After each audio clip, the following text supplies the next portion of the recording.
My, my girlfriend posted saying goodbye to this chapter with a hospital photo implying I'd abandoned her during a medical emergency. I didn't defend myself. I just posted the security footage of her faking the whole thing. She was perfectly fine and laughing with nurses 10 minutes later when her employer's HR department saw she'd used fake medical leave. Original post. I, 31, male, am sitting here with a beer, still processing the absolute dumpster fire my ex-girlfriend Jessica, 29, created for herself. 2.5 years together, lived in my condo for the last 8 months. Thought we were solid until last week when everything imploded in the most ridiculous way possible. It started with a fight about her friend Melissa's wedding. Jessica wanted us to fly out for the destination wedding, spend 4 days there. Problem was, I'd already committed to helping my brother Derek move that weekend. He's getting divorced, needs support, and I promised months ago. Jessica knew this. Just tell him you can't make it, she said like it was nothing. Jess, he's my brother. He's going through hell right now, and Melissa is my best friend. This is her wedding, which you RSVP to without checking with me first. She stormed off, slammed the bedroom door. Classic Jessica move. When she doesn't get her way, it's theatrics time. Next morning, she's gone before I wake up, whatever. Figured she needed to cool off. Then around 2 p.m., my phone starts blowing up. Messages, calls, notifications going crazy. My coworker Trevor sends me a screenshot from Jessica's Instagram. There she is in a hospital bed, Ivy in her arm looking pale and dramatic. The caption, saying goodbye to this chapter. When you need them most, their true colors show. Guess I'm doing this alone. Stronger without you. Health scares, new beginnings. My stomach dropped. Was she actually sick? I immediately called her straight to voicemail. Texted asking if she was okay. What hospital? Nothing. But here's the thing. Jessica has a history of embellishing. Like when she called in sick to work for a family emergency that turned out to be a sample sale. Or when she told her parents I forgot her birthday. When really she was mad I didn't get her the exact purse she wanted. So I did what any reasonable person would do. I called the local hospitals. None had her admitted. Interesting. The hospital in the photo looked familiar. Really familiar. Because Jessica's roommate from college, Ashley, is a nurse at Riverside General. The same Ashley who thinks rules don't apply to her and would absolutely help Jessica stage something like this. I didn't respond to any of the messages asking why I abandoned her. Didn't defend myself on social media. Instead, I drove to Riverside General and had a very interesting conversation with security. Update 1.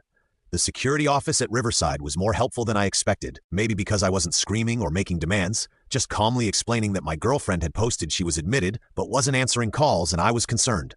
The security supervisor, an older guy named Bill, pulled up their system. No, Jessica admitted, but when I showed him the Instagram post, he recognized the room number visible in the corner of her photo, 3014. That room's been empty since yesterday, Bill said, frowning. Let me check our cameras. 20 minutes later, I'm watching security footage with Bill and his colleague. There's Jessica and Ashley walking into the hospital at 10:07 p.m. laughing and carrying Starbucks. Ashley swipes them through to the nursing station. They disappear down the hall toward room 314. At 1:23 p.m., Jessica posts her dramatic photo. At 1:34 p.m., they're both on camera again at the nursing station. Jessica doing some kind of mock fashion show walk while Ashley and 2 other nurses crack up laughing. Jessica is perfectly fine, bouncing around, no trace of whatever medical emergency she was implying. At 1:41 p.m., they leave together. Jessica practically skipping to the elevator. Bill burned me a copy of the footage onto a USB drive. This is something else, he muttered. Yeah, I agreed. It really is. Drove home thinking about what to do. Jessica's post had over 200 comments by then. Her mom had commented asking what was wrong, offering to fly in. Her coworkers were sending prayers. My friends were calling me trash. My own mother had left me a voicemail asking how I could leave Jessica alone in the hospital. Jessica finally came home around 8 p.m., key in the door like nothing happened, walked in looking completely healthy. Stopped dead when she saw me on the couch. Oh, you're home, she said, avoiding eye contact. Feeling better? I asked, keeping my voice neutral. Yeah, much better. That's good. Modern medicine is amazing. What was wrong? She shifted uncomfortably. Just, stress-related stuff. Anxiety attack. Ah, and they admitted you for that? Well, they wanted to run tests. Which unit? I called looking for you, but they said you weren't admitted. Her face went pale. They must have made a mistake. I was in the ER mostly. Room 314 is in the ER. The silence was deafening. She knew. I knew. Look, I was upset. Okay. She finally exploded. You chose your stupid brother over Melissa's wedding, and I wanted you to see how it feels to be abandoned. So you faked a medical emergency, posted it publicly, let everyone think I'm some monster who left you in the hospital. I didn't think it would blow up like that. You have 237 comments, Jess. Your mom is trying to book a flight. I'll fix it. How? By admitting you lied. She glared at me. I wasn't lying. I was there. I was upset. That's a medical issue. The entitlement, the mental gymnastics. I just shook my head. You need to find somewhere else to stay. I said quietly. What? You're kicking me out over this? You publicly humiliated me with a lie. You used your friend's position to access hospital facilities for a fake photo op. Yeah, I'm done. She started crying then, big dramatic tears. Where am I supposed to go? That's not my problem anymore. She grabbed some things and left, probably to Ashley's. Good riddance, I thought. But I wasn't done. Not even close. Update 2. That night I couldn't sleep. Keep thinking about all the people who'd seen that post who now thought I was garbage. My reputation tarnished because Jessica wanted to win an argument. Around 2 a.m. I made a decision. If she wanted to play the social media game, fine, let's play. I posted the security footage, not the whole thing, just the relevant parts. Jessica walking in healthy with Starbucks. Her doing the fashion walk while nurses laughed. Her leaving clearly fine. I captioned it. Since people are concerned, here's the security footage from yesterday. As you can see, there was no medical emergency, no abandonment, just someone who thought faking illness for sympathy was appropriate. I don't usually air private matters publicly, but when lies affect my reputation, the truth matters. Then I tagged everyone who'd commented on her original post. Went to bed, woke up to chaos. My phone had so many notifications it was glitching. Jessica had called 23 times. Her mom had called 8 times. Ashley had sent a novel-length text calling me pathetic and addictive. But the best part, the comments on my post. Holy she really faked being in the hospital. This is insane. Who does this, bro? You dodged a bullet. Wait, isn't that Ashley Thompson? Doesn't she work there? This could be serious. That last comment gave me pause. I hadn't even thought about the professional implications for Ashley, but that was on her, not me. Jessica's mom, Diane, called again. I answered this time. How dare you embarrass her like this? Diane screeched. She embarrassed herself. Diane, I just provided facts. She was stressed. You drove her to this. I refused to bail on my brother's move that I'd committed to months ago. If that drives someone to fake a medical emergency, that's on them. You're ruining her life over a small mistake. She tried to ruin my reputation over not getting her way. Actions have consequences. Take it down right now. No, she hung up on me. Jessica showed up at my door an hour later, mascara running, looking genuinely distressed for the first time. Take it down, she demanded. Please, everyone's seen it. My boss saw it. This is getting out of hand. Should have thought about that before you posted lies about me. I took mine down after the damage was done. After everyone already saw it and formed opinions. This is different. You're showing video that proves I lied.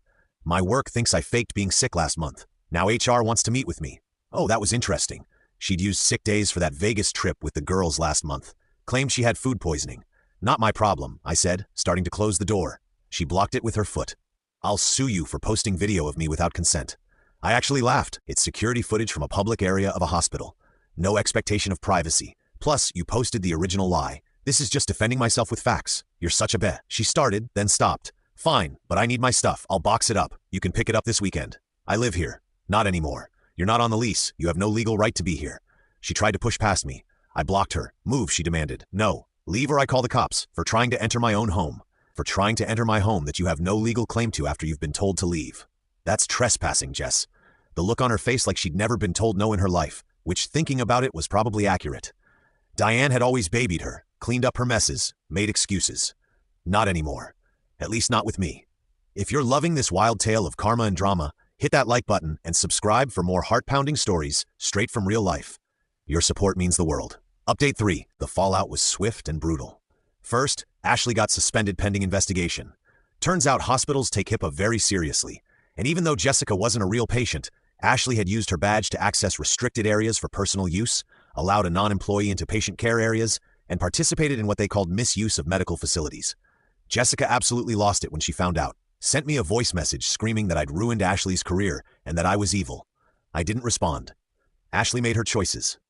Then came the work situation. Jessica's HR department had connected some dots. She'd called in sick 5 times in the past 3 months. They cross-referenced her social media. Why do people not make their profiles private? And found photos of her at a music festival during one sick day in Vegas during her food poisoning. And now this fake hospital stay. She got fired, not suspended, fired. Her mom called me again, this time crying. She lost her job because of you. She lost her job because she committed fraud, Diane, multiple times apparently. She's gonna lose her apartment. She can't afford it without work. Then maybe she shouldn't have been skipping work to party. You're heartless. You loved her, I loved who I thought she was. Turns out that person didn't exist. Let her come back just until she finds a new job. Please. Absolutely not.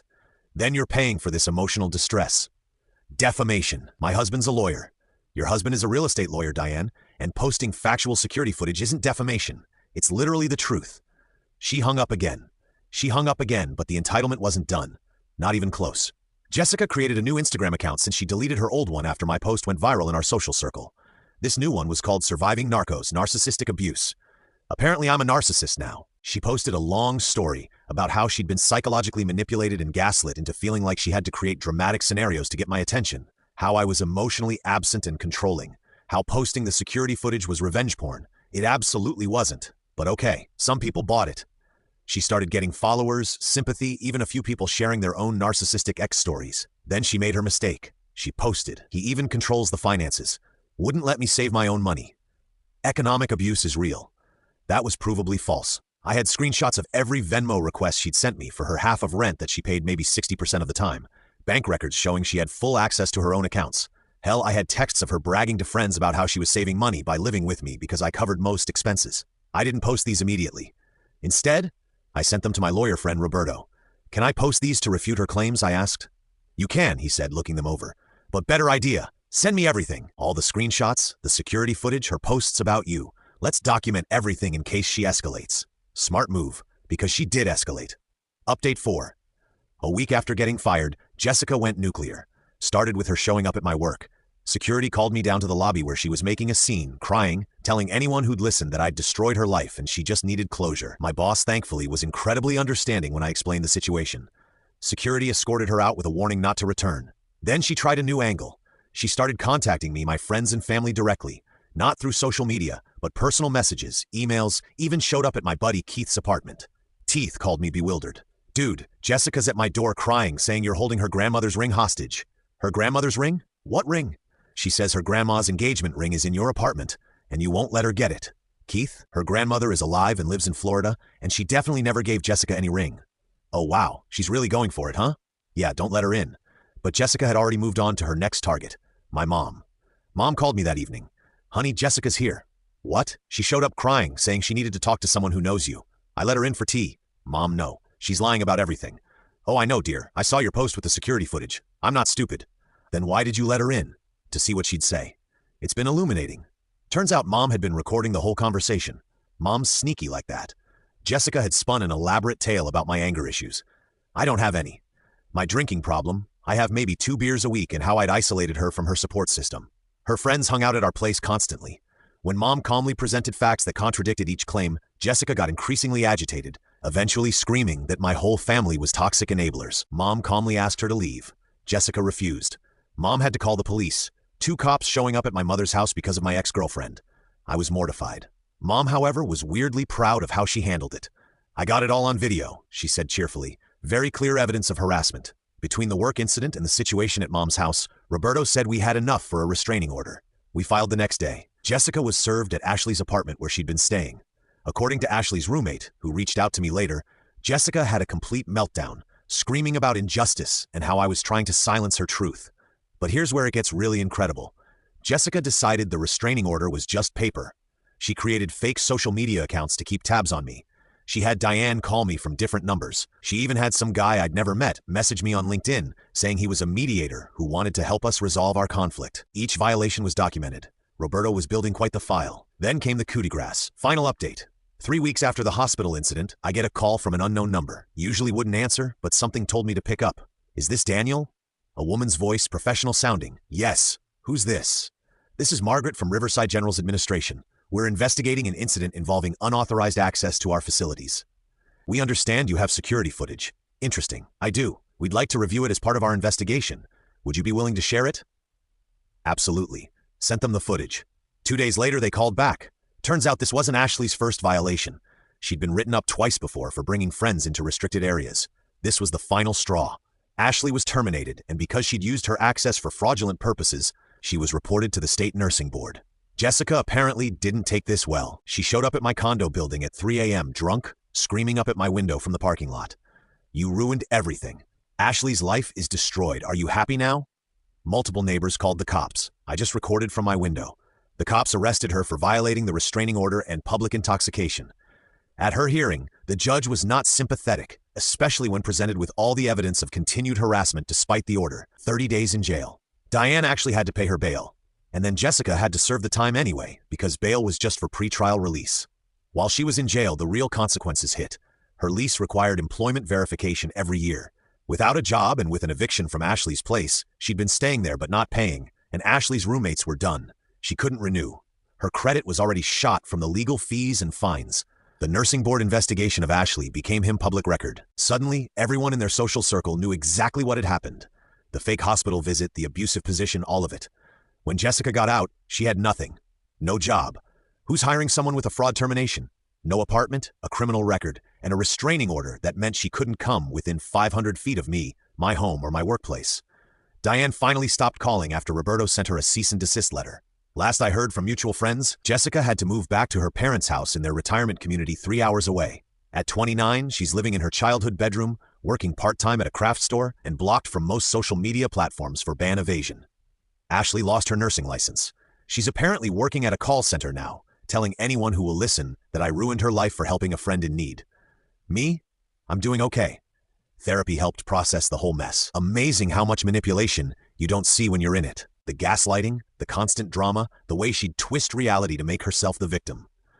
My brother Derek, the one whose move started this whole thing, he's doing better too. We actually laugh about it now. How Jessica's tantrum over missing a wedding ended up showing me exactly who she really was. I still have the security footage saved. Roberto says, keep it forever just in case.